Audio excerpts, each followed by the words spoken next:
आपका।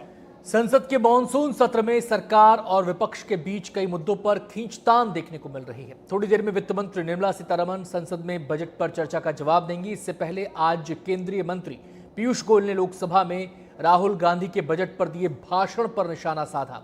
उन्होंने कहा कि यूपीए के काल में राजकोषीय घाटा ज्यादा था और साथ ही विकास भी कम हुआ। यूपीए सरकार के कार्यकाल के दौरान महंगाई भी बहुत ज्यादा थी। 2014 में एक कमजोर अर्थव्यवस्था थी भारत की। पीयूष गोयल ने यूपीए कार्यकाल में हुए घोटालों की भी याद दिलाई और कहा कि यूपीए के 10 साल का शासन एक असफल मॉडल है।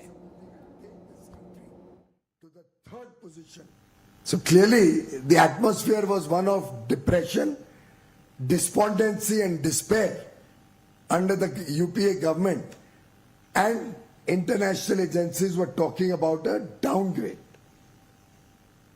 He was hoping that domestic experts will agree with the UPA government what it said when it put fiscal stability at the top of the agenda. This is a quote from his speech, that fiscal stability should be at the top of the agenda. And then he says, and very interestingly, I quote, "Going forward, I appeal to all political parties to join me in the pledge that we shall not," and then he repeats for emphasis, "we shall never do anything that will affect the stability of the foundations of India's economy."